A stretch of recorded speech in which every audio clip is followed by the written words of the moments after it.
राधे राधे मित्रों। तो मित्रों, राधा कृष्ण के अपकमिंग एपिसोड में आप देखेंगे कि मित्रों, वीडियो में आगे बताने से पहले अगर आप हमारे चैनल पे नए हैं तो चैनल को कर लीजिए सब्सक्राइब, बेल आइकन को ऑल पे करके प्रेस कर दीजिएगा, जिससे कि हमारी नई वीडियो का नोटिफिकेशन आपको मिल जाए। तो मित्रों, आप लोग देखेंगे कि राधा श्री कृष्ण से कहती हैं कि प्रेम की परीक्षा का क्षण है, और कहती हैं कि तुम ही बताओ कृष्ण, अपने प्रेम को पता लोग कैसे जाने दूं, कैसे संभव है ये।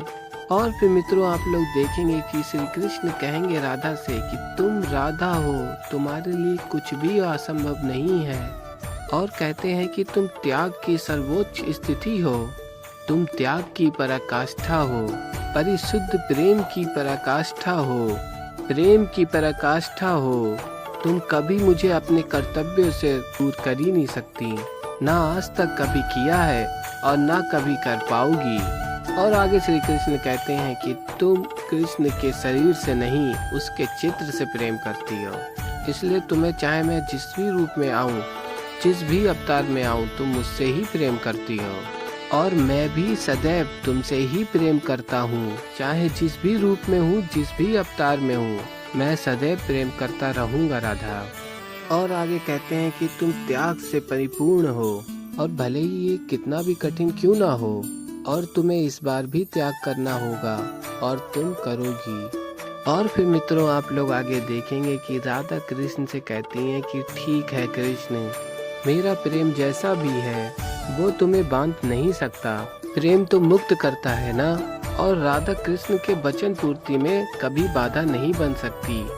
और फिर राधा कहती हैं कि मैं तुम्हें रोकूंगी नहीं कृष्ण, किंतु तुम्हें मुझे वचन देना होगा कि तुम अपना ध्यान रखोगे।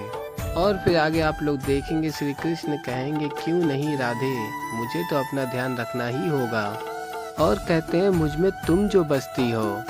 और फिर मित्रों, आप लोग आगे देखेंगे कि पार्वती जी महादेव से कहती हैं, असुर योद्धा हटकेश्वर के रूप में अगर आप स्वयं कृष्ण के विरुद्ध खड़े होंगे तो ये उचित नहीं है। और फिर पार्वती जी कहती हैं कि कोई उपाय बताइए महादेव, क्योंकि आप असत्य और धर्म का साथ नहीं दे सकते। और फिर मित्रों, आप लोग देखेंगे कि महादेव कहेंगे कि चाहता तो मैं भी यही हूँ, लेकिन मेरी दुविधा तो यही है कि मेरी इस दुविधा का कारण स्वयं श्री कृष्ण है। और फिर पार्वती जी कहती हैं कि कृष्ण ऐसा क्यों करेंगे। और फिर तभी महादेव कहेंगे कृष्ण भलीभांति जानते हैं कि ये युद्ध कैसे जीता जाएगा, और मेरी ये दुविधा ये भी उनकी योजना का एक अंग है। और कहते हैं कि मैं इस समय कुछ नहीं कर पा रहा, केवल इसलिए क्योंकि श्री कृष्ण ऐसा चाहते हैं। और फिर मित्रों, आप लोग आगे देखेंगे शाम को अत्यंत पीड़ा हो रही होती है, और फिर तभी दैत्य गुरु शुक्राचार्य आते हैं और कहते हैं कि कृष्ण आ रहा है पता लोग, अब तुम्हारी इस पीड़ा का अंत हो जाएगा और मेरी पीड़ा का भी। और तभी शाम बोलता है कि गुरुदेव, अगर पिताश्री शीघ्र ही नहीं आए तो मैं अधिक समय तक जीवित नहीं रह पाऊंगा। और फिर तभी दैत्य गुरु शुक्राचार्य कहते हैं कि तुम ठीक हो जाओगे शाम, कृष्ण आने ही वाला है। और बताते हैं कि उसके आते ही हमारी सारी योजना सफल हो जाएगी, बस एक बार कृष्ण यहाँ आ जाए फिर वो यहीं का हो जाएगा, वो लौट कर नहीं जा पाएगा।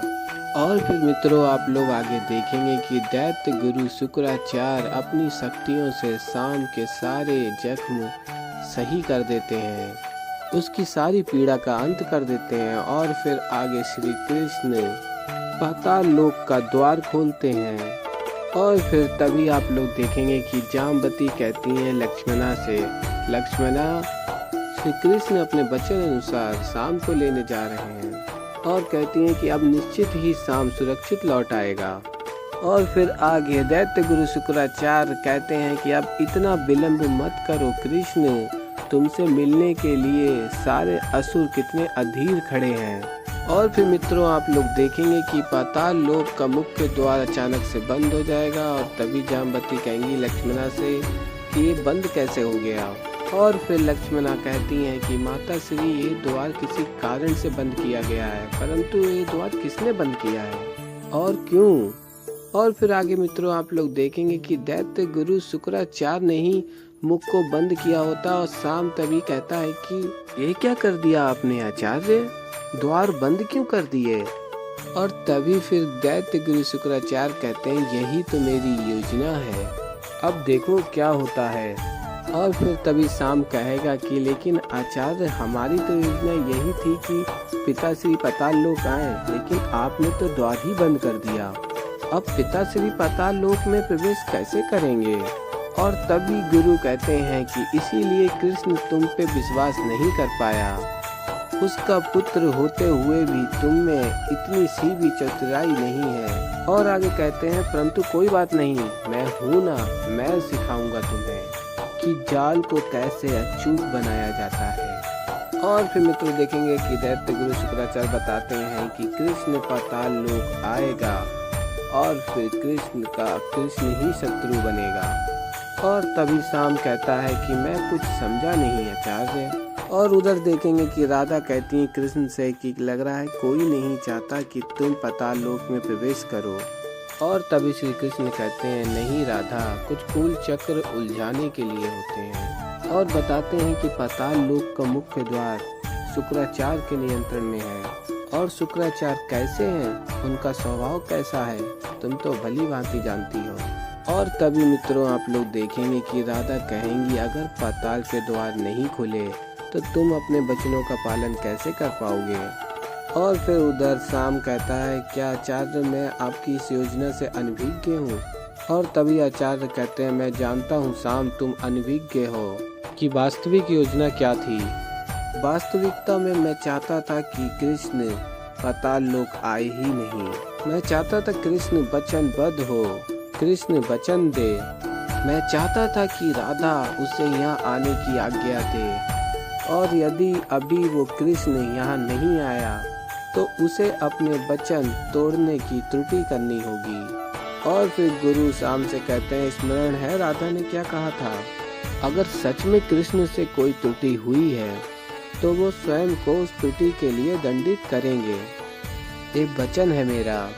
और यदि ऐसा नहीं हुआ तो मैं समझ जाऊंगी कि मैं कृष्ण को समझती ही नहीं हूँ। और फिर दैत्य गुरु शुक्राचार्य बताते हैं शाम को कि फिर राधा कृष्ण के बीच सदैव के लिए तनाव हो जाएगा। और फिर कहते हैं कि अब कृष्ण चारों ओर से फंस चुका है। और फिर मित्रों आप लोग आगे देखेंगे कि श्री कृष्ण कहेंगे एक मार्ग है मेरे आराध्य, महादेव मेरी सहायता करेंगे। तो ऐसे ही मित्रों आगे और भी बहुत कुछ आप लोगों को देखने को मिलेगा। तो अभी के लिए इतना ही। तो मित्रों वीडियो पसंद आई हो तो वीडियो को कर दीजिए लाइक, चैनल पे नए हैं तो चैनल को कर दीजिए सब्सक्राइब। और मैं मिलता हूँ जल्दी आप लोगों को एक नई वीडियो के साथ, तब तक के लिए राधे राधे।